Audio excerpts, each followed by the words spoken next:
사부예배 나오신 여러분들 주님의 이름으로 환영하고 축복합니다. 우리 옆에 지체들과 함께 인사해 볼까요? 주님만 바라봅시다. 네, 옆에만 보면 좀 어색하니까 뒤에도 보면서 인사해 보겠습니다. 주님만 바라봅시다. 네, 밝게 웃으면서 인사해 주시면 좋겠습니다. 자, 오늘 사사기 16장에 기록된 삼손의 최후를 우리가 함께 살펴보고 적용하고자 합니다. 우리가 약 2번에 걸쳐서 삼손의 출생 그리고 블레셋과 홀로 전투했던 삼손에 대해서 살펴보았는데요. 사사기 후반으로 가면서 사사와 이스라엘이 어떻게 변질되었습니까?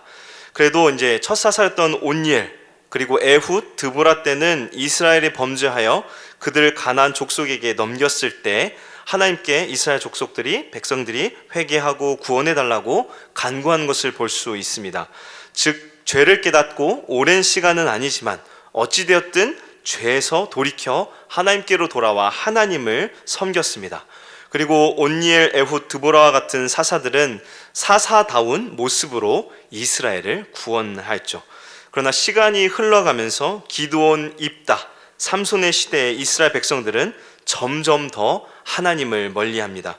심지어 삼손의 시대는 하나님 앞에 회개치 않는 모습을 보였고 이로 인하여 삼손 홀로 이스라엘과 싸워야만 했다고 말씀을 드렸습니다.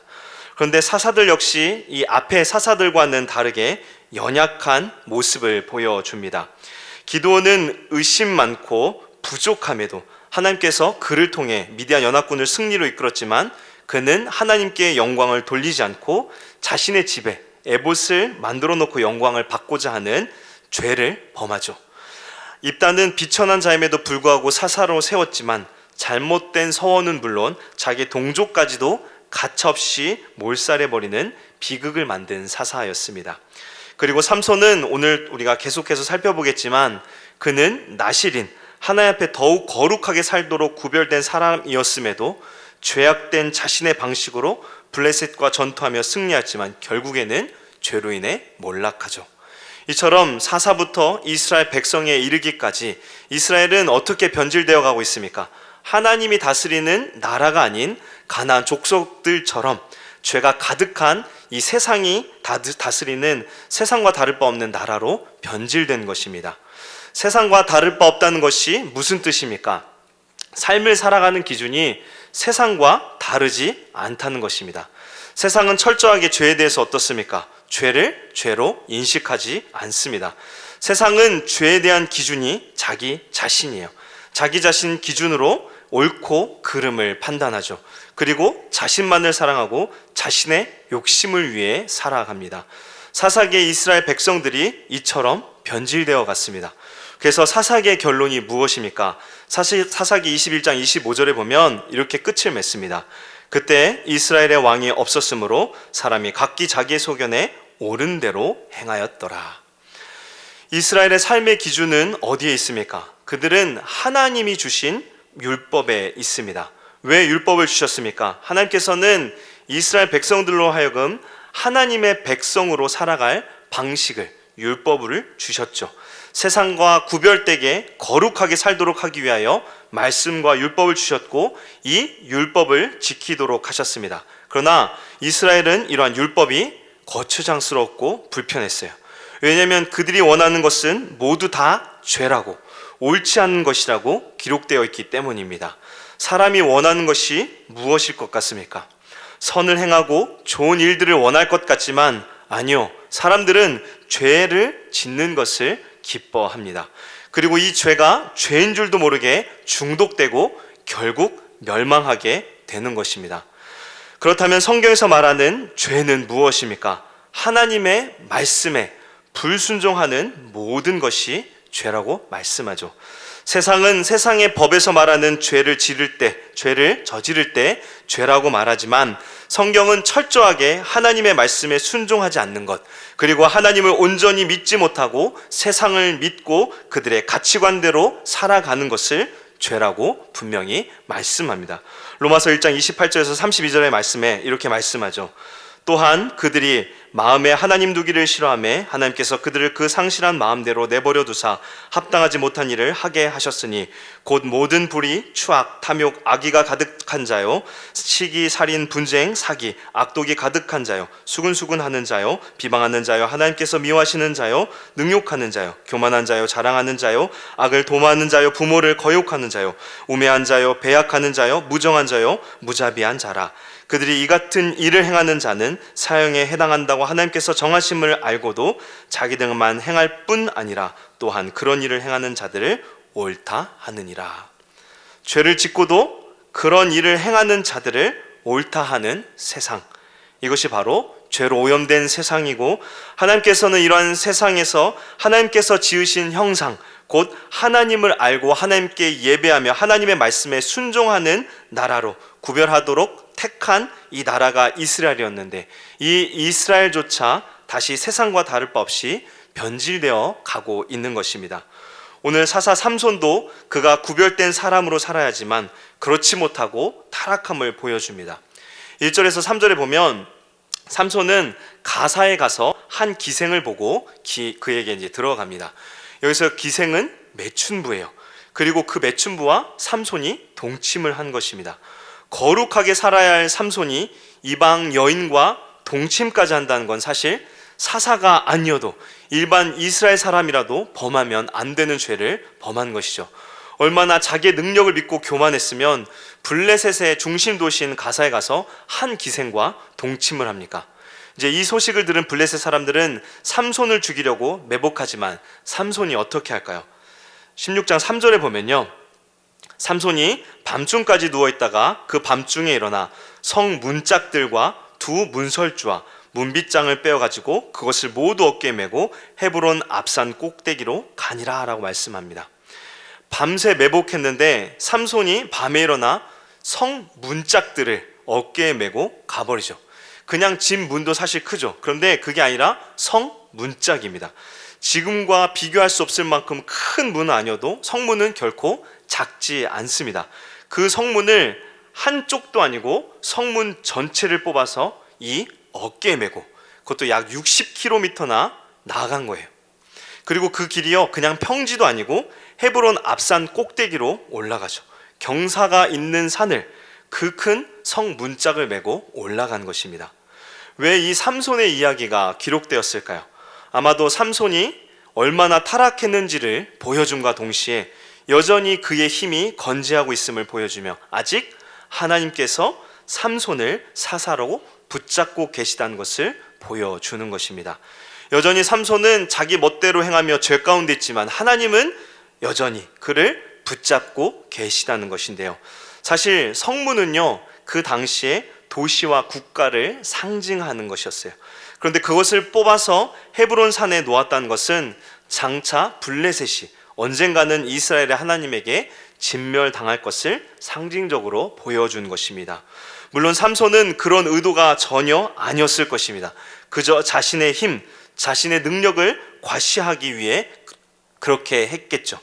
블레셋에게는 공포를, 블레셋을 두려워하는 이스라엘에게는 부끄러움을 주기 위해 그렇게 한 것이겠지만, 하나님께서는 이러한 행동조차 하나님께서 장차 이루실 구원을 보여주시는 도구로 사용한 것을 보여주고자 말씀에 기록된 것입니다. 그리고 이 일이 있은 후에 삼손은 또 다시 여자를 만납니다. 삼손의 기사에는 항상 여자가 등장하고 이 여자들로 인하여 사건이 발생하죠. 그런데 여태껏 여자의 이름이 밝혀진 적이 없다가 여러분 삼손의 어머니 이름도 나오지 않았는데요, 처음으로 여인의 이름이 등장합니다. 사사기 16장 4절에 보면 이후에 삼손이 소렉 골짜기에 들릴라라 이름하는 여인을 사랑하매라고, 들릴라라는 여인의 이름이 등장하고 삼손은 그녀를 사랑하였다고 말씀하죠. 들릴라는 소렉 골짜기 출신의 여인인데 아마 블레셋 사람들과 공모한 것으로 보아 들릴라는 이스라엘 여자가 아니라 이방 여인이었을 것으로 추정합니다. 삼손은 사랑해야 될 사람을 사랑하지 않고 누구를 사랑한 것입니까? 이방 여인을 사랑했어요. 우리가 그럴 수도 있지라고 생각할 수 있겠지만 여러분, 삼손은 사사예요. 그리고 나실인입니다. 나실인은 계속해서 강조하지만 거룩하게 구별된 사람입니다. 그리고 사사라면 이스라엘의 종교적 사회적 재판자로 이스라엘에서 가장 모범이 돼야 하는 사람이죠. 그러면 당연히 창녀와 만나 하룻밤을 가져서도 안 되고, 아무리 이방 여인이 이뻐도 그녀와 사랑해서도 결혼해서도 안 됩니다. 그런데 삼손은 이 들릴라와 사랑에 빠진 것입니다. 제가 이제 집에 TV가 없어서 드라마를 잘 모르는데요. 이제 굿 파트너라는 드라마를 네이버 영상으로 짧게 접하게 되었습니다. 지금 이제 몇 회까지 했는지는 제가 모르는데, 이제 대충 내용이 유명한 이혼 전문 변호사인 여자 변호사 장나라가 역할이죠. 남편이 있는데 이 남편이 자기 회사 여직원과 불륜을 저지르게 되고 이 일로 이혼 소송을 하게 됩니다. 그러면서 여러 가지 사건들을 해결하는데, 제가 왜 이 드라마 이야기를 하냐면, 불륜을 저지른 남편과 그녀의 불륜녀가 아무런 죄책감이 없다는 것이에요. 남편은 아내인 변호사가 집에 관심이 없고 그저 성공과 일에만 몰두해서 자신이 그렇게 되었다고 변명을 하죠. 그리고 남편의 불륜녀도 부끄럽지도 않은지 오히려 맞고서로, 심지어 기자들에게까지 카더라라는 추측성 기사를 내고 또 명성의 흠집을 놓으려고 했습니다. 불륜에 대해서 아주 적나라하게 보여주는 드라마였던 것 같아요. 그런데 더 놀라운 것은 이 드라마의 이야기가 지금 현실에서 아무렇지도 않고 일어나고 있다는 것입니다. 가장 핫 이슈가 SK그룹 최태원 회장과 그의 동거녀 이야기죠. 여러분, 이게 말이 됩니까? 최태원 회장은 이 여자와 동거해서 아이도 있어요. 이 여자와 합법적 결혼을 하기 위해 그래서 아내와 이혼하려고 하죠. 여러분, 제가 전에도 동거에 대해서 말씀드렸는데 동거가 옳습니까? 유튜브를 비롯해서 방송 매체에서도 이러한 내용을 전혀 문제 삼지 않고 방송하고, 심지어 지금 최태원 회장도 동거하고 있는데 이혼 소송이 지금 문제인 거지 동거는 문제 삼지 않습니다. 동거는 물론이고 불륜조차도 처벌하지 않는 세상에 우리는 살고 있어요. 이제는 교회에서도 결혼 전에 아이를 갖는 것에 대해서 아무도 지적하지도 부끄러워하지도 않아요. 결혼 선물이라고 얘기하죠. 교회조차도 이제는 어떻습니까? 죄에 대한 인식이 점점 약해지고 있습니다. 여러분, 로마가 왜 초대교회에 굴복한 줄 아십니까? 교회가 세상과는 다른 모습이었기 때문입니다. 바울 사도도 고린도 교회 안에 세상과 똑같이 음란하게 살아가는, 당시 로마에서는 합법적인 것들이라고 하는 그런 음란을, 그런 모습을 교회 안에서는 결코 용납할 수 없다고 비판합니다. 여러분, 하나님은 거룩한 분이세요. 이러한 하나님께서 자신을 닮은 백성으로 살도록 구원을 베푸셨지만 어떻습니까? 이스라엘 백성이고 우리 교회고 세상과 닮았나요? 아니면 하나님을 닮았습니까? 삼손은 하나님께서 그로 블레셋에서 구원하시기 위하여 세운 사사였지만 그는 그 일, 하나님의 사명보다 자신의 욕망을 채우는 데 더 기뻐하고 열심이었습니다. 그리고 이제 그가 사랑하는 여인으로 말미암아 위기에 빠지게 되죠. 5절에 보면 블레셋 사람들의 이 방백들이 들릴라에게 올라가 삼손을 깨워서 무엇으로 말미암아 삼손이 그 큰 힘이 생기는지, 그리고 우리가 어떻게 하면 능히 삼손을 결박하여 굴복하게 할 수 있는지 알아보라고 요청합니다. 그러면서 그 대가로 은 1,100개씩을 주겠다고 말씀하죠. 여러분, 은 1,100개가 어느 정도냐면은 당시 노동자 1년 수입이 은 15개 정도라고 합니다. 은 1,100개면 노동자가 70년 넘게 일해야 벌 수 있는 돈이에요. 그리고 당시 블레셋은요 5개 도시가 연합으로 이루어진 연합 도시 국가입니다. 그런데 지금 방백들이 각각 은 1,100개씩을 준다고 하죠. 5개 도시, 가사, 아스돗, 아스글론, 가드, 에그론, 이렇게 5개 도시의 방백들, 방백은 도시의 왕들을 뜻하는데 이 방백들이 은 1,100개씩, 그래서 얼마예요? 은 5,500개를 준다는 거예요. 여러분, 은 5,500개면 노동자가 350년을 넘게 일해야 벌 수 있는 돈입니다. 얼마나 큰 돈이에요. 로또, 비교도 안 되죠. 들릴라가 죽을 때까지 다 써도 쓸 수 없는 어마어마한 양의 돈을 줄 테니 삼손의 약점을 찾아 굴복하게 만들라는 것입니다. 왜 블레셋 사람들은 이렇게나 큰 돈을 주면서까지 삼손을 잡으려고 했을까요? 여러분, 블레셋은 결코 약한 나라가 아니에요. 역사학자들은요 블레셋이 얼마나 강했던지 애굽까지도 넘볼 정도로 강한 도시국가였다고 평가합니다. 이런 강대국이요, 겨우 한 사람, 삼손에게 능멸을 당하는 것입니다. 어떻게 힘으로 해볼 수도 없고 속수무책으로 당하기만 하자 블레셋은 들릴라를 돈으로 유혹해 삼손의 희노의 근원을 알아내서 그를 제거하고자 했던 것입니다. 여러분이라면 이런 제안에 삼손의 약점을 캐내서 넘기겠습니까? 안 넘기겠습니까? 사랑, 그게 뭐가 중요해요? 돈 있으면 사랑 넘치게 받을 수 있고 내가 하고 싶은 거 다 할 수 있는데, 그렇지 않습니까? 결국 들릴라는 이 돈에 넘어가 버립니다. 그리고는 삼손의 비밀을 알아내려고 계속해서 집요하게 시도를 합니다. 우리가 잘 아는 대로 삼손은 처음에는 그 비밀을 알려주지 않습니다. 삼손의 힘의 근원은 어디에 있습니까? 머리털이라고 말씀하는데요. 근데 사실 머리카락이 길다고 해서 삼손의 힘이 강한 것은 아니에요. 삼손의 힘의 근원은 머리털이 아니고 하나님이죠. 그 힘의 근원은 하나님이에요. 긴 머리는 그저 힘의 상징일 뿐이지 그것 때문에 힘이 강한 것은 결코 아닙니다. 삼손은 자신의 힘의 비밀을 말하지 않고 계속 거짓말을 하지만 어떻습니까? 들릴라가 집요하게 물어보고 시험하자 점점 진실에 가까운 거짓말을 합니다. 왜냐하면 첫 번째, 두 번째는 머리의 얘기를 꺼내지 않다가 세 번째 거짓말부터는 머리털과 관련해서 이야기하죠. 16장 13절에 보면요, 들릴라가 삼손에게 이르되 당신이 이때까지 나를 희롱하여 내게 거짓말을 하였도다. 내가 무엇으로 당신을 결박할 수 있을는지 내게 말하라 하니 삼손이 그에게 이르되 그대가 만일 나의 머리털 7가닥을 배틀의 날실에 섞어 짜면 되리라 하는지라. 계속되는 압박에 삼손은 점점 진실, 하나님의 비밀을 드러나게 되는 것입니다. 여러분, 죄라는 것이 이렇게 무섭습니다. 처음에는 그것이 죄인 줄도, 하나님의 말씀에 위배된 것인 줄도 모르죠.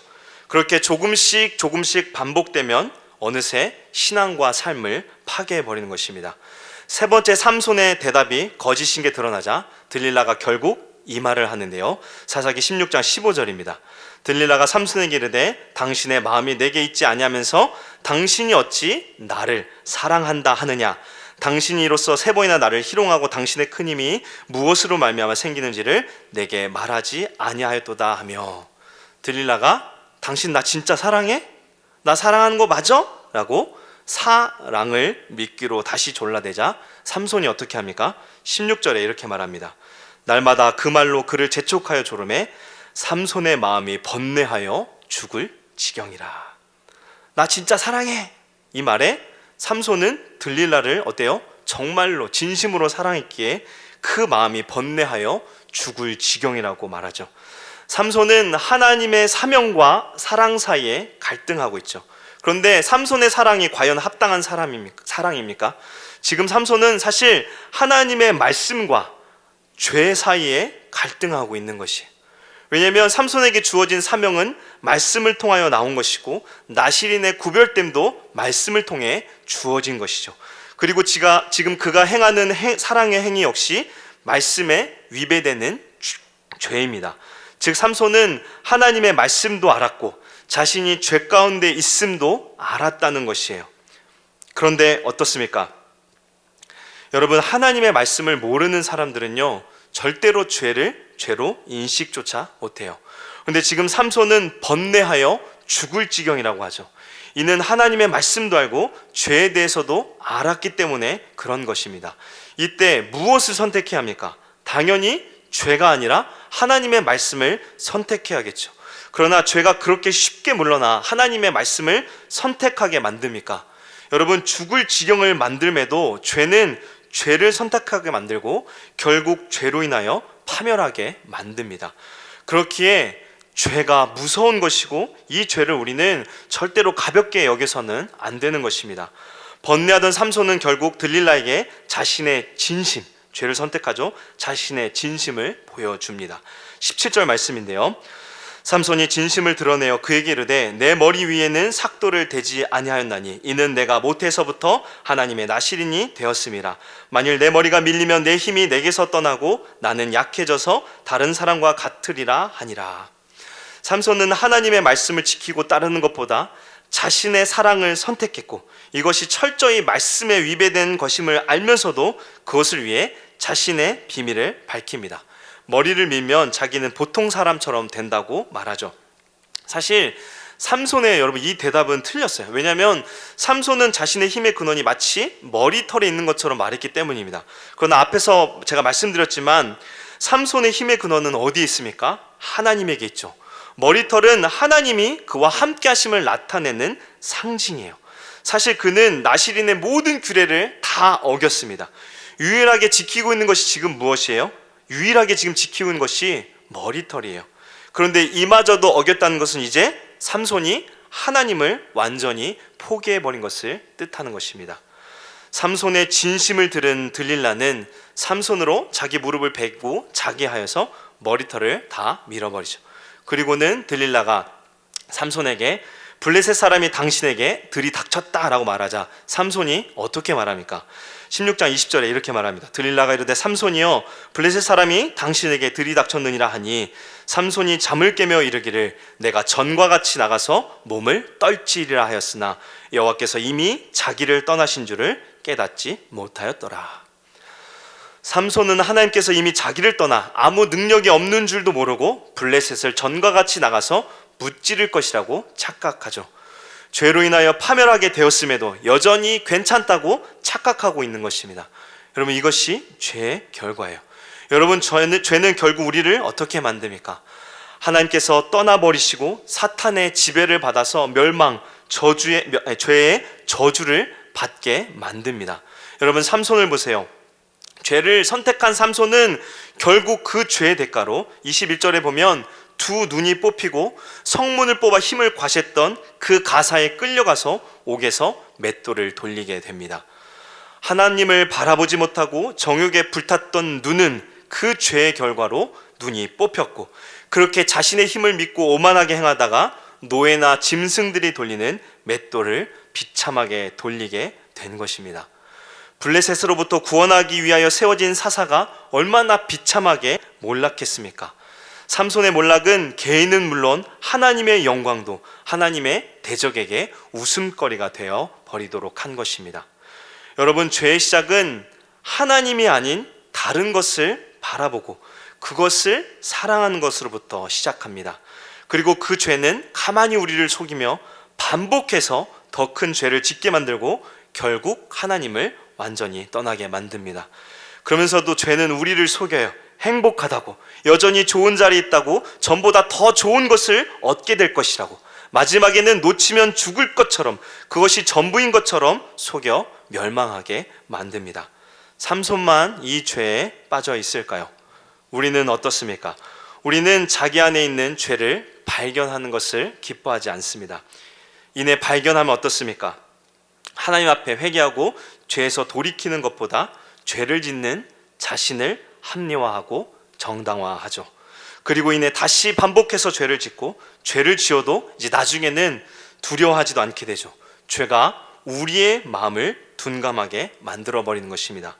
그러나 항상 기억해야 할 것은 하나님께서는 반드시 그 죄에 대하여 심판하신다는 것입니다. 그런데 우리는 그러한 사실을 믿지 않아요. 왜 그렇습니까? 하나님께서 당장 심판하지 않기 때문입니다. 하나님께서 왜 당장 심판하지 않으실까요? 회개하고 돌이키도록 기다리시기 때문입니다. 삼손을 향해서도 하나님께서 얼마나 그를 참고 기다리셨겠어요. 그러나 삼손의 모습에서 보았듯이 죄는 하나님을 바라보지 못하게 만들 뿐만 아니라 죄를 기뻐 행하게 만들며 멸망의 자리까지 몰아가는 것입니다. 그렇게 우리는 결코 죄를 우습게 여기지 말아야 하며 죄를 경계하고 멀리하여 넘어지지 않도록 단단히 주의해야 합니다. 그렇지 않으면 우리 역시 삼손처럼 넘어지고 모든 것을 다 빼앗기는 비참한 상태에 빠지게 되는 것입니다.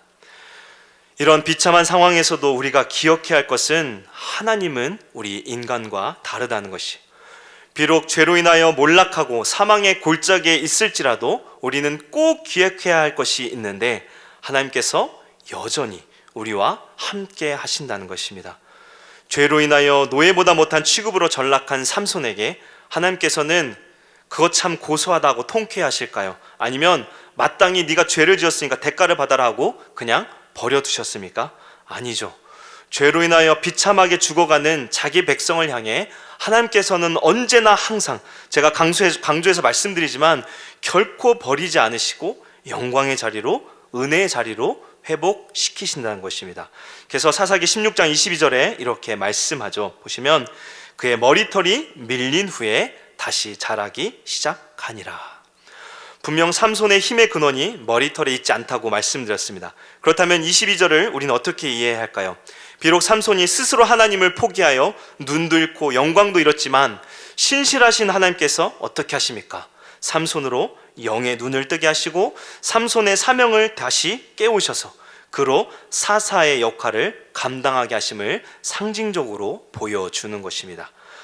블레셋 사람들이 다곤 신전에 모여 제사를 드리고 축제를 즐길 때 삼손은 비록 눈이 없어 아무것도 보이지 않지만 그는 보이지 않는 눈으로 누구를 바라보고 구합니까?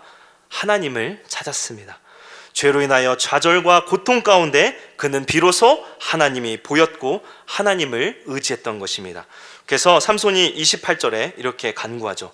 삼손이 여호와께 부르짖어 이르되 주 여호와여 구하옵나니 나를 생각하옵소서. 하나님이여 구하옵나니 이번만 나를 강하게 하사 나의 두 눈을 뺀 블레셋 사람에게 원수를 단번에 갖게 하옵소서 하고, 하나님께서 주신 사명과 영광을 위해 하나님 앞에 부르짖자 하나님께서 어떻게 하십니까? 그에게 힘을 주셔서 그가 살았을 때보다 삼손이 죽을 때 죽인 자가 더 많았다고 말씀하죠.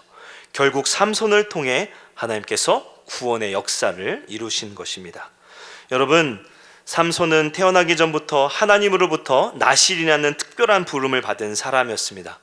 그리고 태어나서도 하나님께서 놀라운 은혜를 베푸사 그에게 세상에 감당할 수 없는 힘을 주었음에도, 하나님의 은혜와 사랑을 입었음에도 그는 하나님의 사명을 위해 살아가는 것이 아니라 자신의 욕심을 위해 살아갔습니다. 하나님을 두려워하지 않고 죄를 짓고 살았죠. 그리고 그 죄의 결과가 어떻습니까?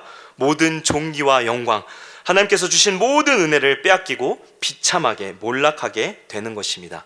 인간은 항상 여기서 끝나지만 하나님은 그렇지 않습니다. 신실하신 하나님께서는 언제나 몰락하고 멸망하는 우리들을 버려두지 않으시고 그 죄에서 반드시 건져내셔서 승리하게 하십니다. 여러분, 주님께서는 십자가에서 죽으시고 끝난 것이 아니라 다시 살아나셨죠. 부활하셨습니다. 죄에서 승리하신 것이에요. 그렇게 우리는 실패해도 하나님은, 주님은 결코 실패하지 않으시고 반드시 우리로 승리케 하십니다. 우리는 죄로 인하여 좌절하고 실패하며 사망의 구렁텅이에서 모든 것을 다 포기하고 있을 때 신실하신 하나님께서는 삼손을 통해 일하신 것처럼 우리를 반드시 일으키십니다. 그렇게 구원받은 우리는 소망이 있고 승리할 수 있다고 확신하는 것입니다. 우리는 연약하여 항상 넘어지죠. 저도 연약하여 많이 넘어집니다. 이제 저도 사람인지라 여러분, 목사를 너무 특별하게 높게 생각하시면 안 됩니다. 삼손과 이스라엘처럼 하나님을 알고 말씀을 알면서도 그 말씀대로, 우리가 믿는 신앙대로 우리는 잘 살아가고 있습니까? 그렇지 않죠. 우리는 날마다 실패합니다. 그러나 우리는 우리를 바라보지 않고 하나님을 바라보아야 합니다. 죄 가운데서도 우리는 하나님을 붙잡을 때 그 죄를 능히 이기고 믿음의 길을 걸어갈 수 있는 것입니다. 하나님께서는 우리를 포기치 않으시고 삼손처럼 마지막에는 승리케 하실 것입니다. 그래서 우리를 바라보지 않고 우리를 도우시고 승리케 하시는 신실하신 하나님을 바라보며 믿음으로 승리하는 우리 모두 되기를 주님의 이름으로 축원합니다. 우리 시간 함께 찬양하고 우리 함께 기도하며 결단하기를 원하는데요.